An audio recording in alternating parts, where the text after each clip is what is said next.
is Jeff Lee, and I have the unique honor and the privilege to serve alongside some really incredible men in our men's ministry called Hard Hitting Habits, or as we call it, H3.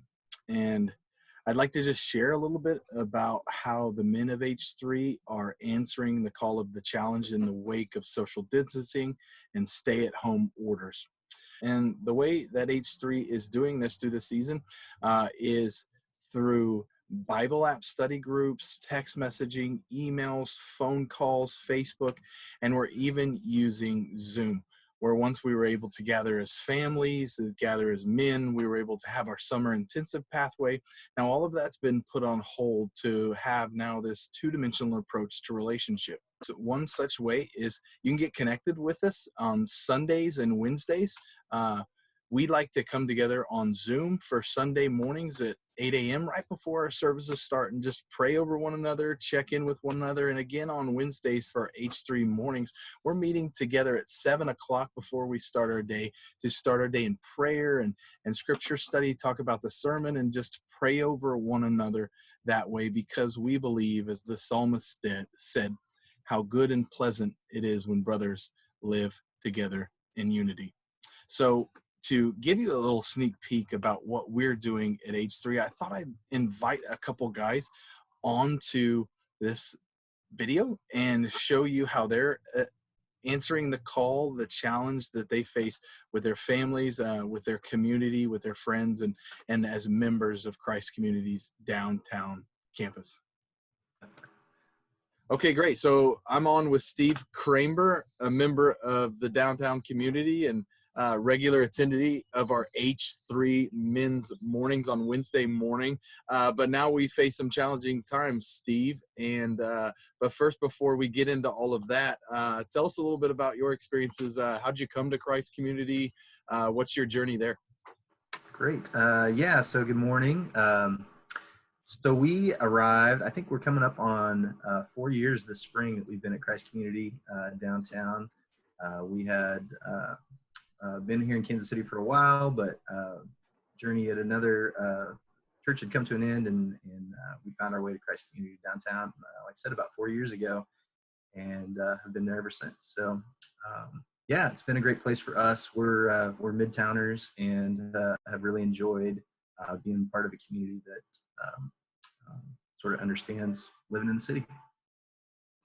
That's great. That's great, Steve. So what are some of the various activities that you and your family are involved in at Christ Community, and what do you participate in at church? Yeah, sure thing.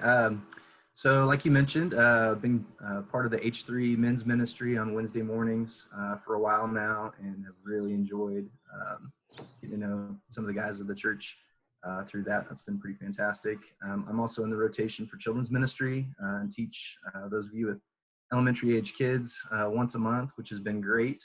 Shout out to all the kiddos that I haven't seen for a while. Miss you. Hope to see you again soon.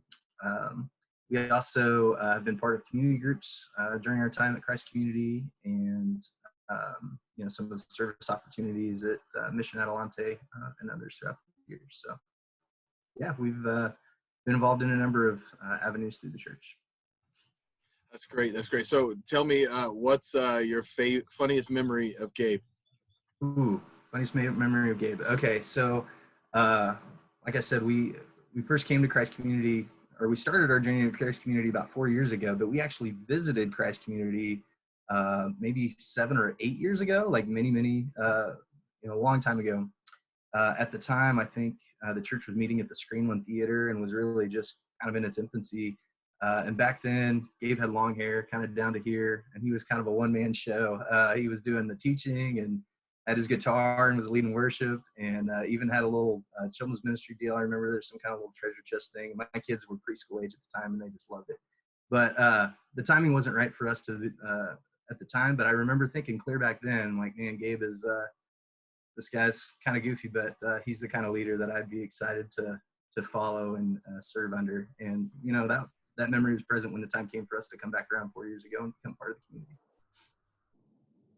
Yeah, and I've got some thunder in the background, some lightning going on, but we'll continue to roll with this. Yeah, it just hit me too, so it tells how far away I am. Yeah, that's great. That's how close we live together. But however, even if we're close to living together and hear the same thunder and lightning, we still have this huge chasm between us and community. And so through this season, I just want to ask, how are you and your family meeting the challenges of these times? Yeah, it's a great question. It's a moving target. We're continuing to adapt, like I think all of us are here, and figure out how to navigate this. But a couple of things that we're doing specifically, trying to be intentional about relationships. When there are a number of relationships that are important to us in our lives that we're sort of fed by regularly intersecting with people, running into people and being part of the same community. And, in the absence of that, as some activities and things have changed, really have to, like you said, be intentional about reaching out to those people, maintaining those relationships, checking in on people. And we've tried to do that. For instance, we've been having Zoom dinners with our neighbors here recently, just to keep in touch with some of them and see how they're doing, since we can't do that in person. We have, just text messages, just staying in touch with everybody as best we can, despite the digital divide, has been probably the biggest thing that we've had to adapt to. That's really great that you're doing that, is staying engaged with your neighbors, staying engaged with your community, whatever we can. I know this time we have to kind of do a two-dimensional interaction, but it sounds like you're meeting those challenges. And so I know with H3, we like to create habits in our own lives. We have maybe a lot of time on our hands for some of us. What are some of the ways that you in your own life, maybe personally or as a husband or as a dad, what are some of those habits that you're creating in this season to maximize this time? Yeah. So a couple things that come to mind on that. I'm.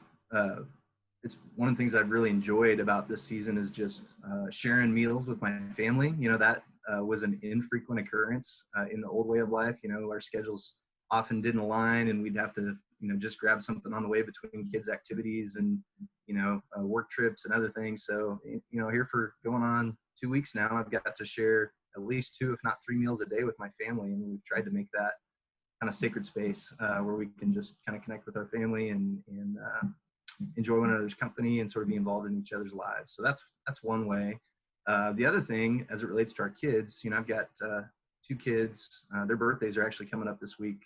My daughter Evelyn will turn 11 tomorrow, and my son Malachi is turning 13 on Wednesday next week. So they're at a season in life when, it's our relationship is evolving and sort of transitioning into being parents of preteens and teenagers. And so this has been a great time for us to just spend extra quality time with them. I'm actually joining another dad and son in a video father-son Bible study with my son before bed each night, which is really cool. It's like a 30-day challenge and has been a great opportunity for some conversations that we probably wouldn't have had otherwise. And, similarly, I'm trying to be really disciplined about, reading the Bible with my daughter before bed too, and giving her a chance to ask questions. So those are some of the habits that, we've tried to implement and take advantage of the time here we've had. And that's really great, Steve. Thanks for sharing that. That's really awesome that you get that time. And what a great example of leadership in the family. Just want to just commend you and encourage you. Just continue to do that. That's a phenomenal example of what it means to be a dad and answer the challenges of these times. So I'd wrap it up with two more questions. One of which is, what do you miss the most now that you're on lockdown?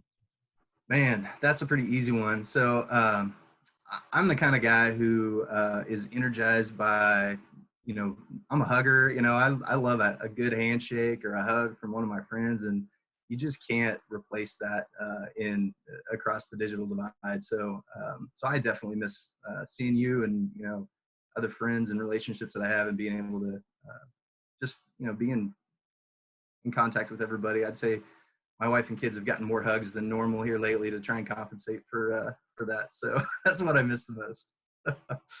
Have you got any get off me dads? Always, all the time. That's great. That's great. So the last question that I have for you, Steve, is how has your relationship with Jesus grown now that you're have all of these distractions kind of eliminated? Yeah, I think it's really grown in a couple of important ways. I'm an anxious person by nature. I tend to worry, especially when I feel out of control.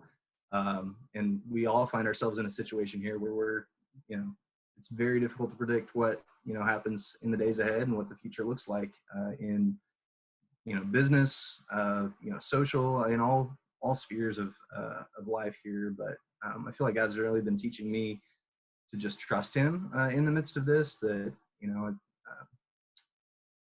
read recently again one of my favorite verses where it talks about don't worry about tomorrow.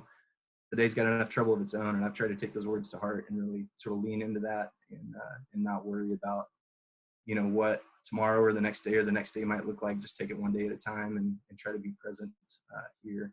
The other thing that God's really been teaching me, I think, is we life before all of this was very busy, active, kids soccer practices and games and travel for work and just a lot, and all of that's just been kind of stripped away. And I'm reminded of all the times that God tells his kids to just be still and be present. And I feel like this season has been kind of a mandatory be still and just pay attention and see what's going on. I've just tried to lean into that as much as I can and take advantage of the opportunity to rest a little bit and to just slow down in the midst of a busy world. Wow, that's really good. What great encouragement, Stephen, and just an amazing testimony of how you're adapting through this. I'm encouraged by you, and you're a fine example for me as a dad and as a husband. And I just can't say enough about the gratefulness that I have for our friendship. So thank you so much for just joining us. Thank you for popping on. Thank you for your advice, and thank you just for your example in life. Yeah, thanks for the opportunity. Appreciate you, buddy. Great. Take care, Steve. See you later, man. All right, later.